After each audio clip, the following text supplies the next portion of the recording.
আজকে স্কুলে ঘরে ক্লাস করতে করতে হঠাৎ করে জানলার দিকে তাকিয়ে দেখছি বিরাট হাওয়া দিচ্ছে, খুব সুন্দর লাগছে, খুব সুন্দর হাওয়া। তাই ঘর থেকে বেরিয়ে গেছিলাম আমি আর বান্ধবী টয়লেট যাওয়ার নাম করে। তো স্যারটা ভালো ছিল, এমনি বললেও বেরোতে দিত। তো তারপরে এই যে গাছের আম পড়ছে, টুপাস টুপাস শুধু আওয়াজ হচ্ছে দেখছি। দিয়ে তো তাই আম গাছের তলায় চলে গেছিলাম।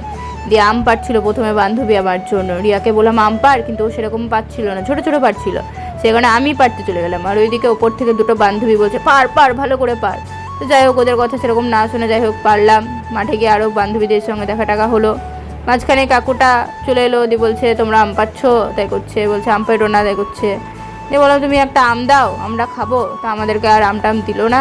তো আমরা এই যে আমগুলো পকেটে করে এতগুলো আম নিয়ে চলে এসেছি, 10টা নিয়ে এসেছিলাম। রিয়া অর্ধেক নিল 5টা, আর আমি 5টা নিলাম। তারপরে যে বান্ধবীদের সঙ্গে এখন স্কুলের রান্নাঘরে মাসিদের কাছে যাচ্ছিলাম লবণ আর লঙ্কা গুঁড়ো আনতে। তো লবণ আর লঙ্কা গুঁড়ো নিয়েওছিলাম, কিন্তু তারপরে খাওয়াটা আর হয়নি।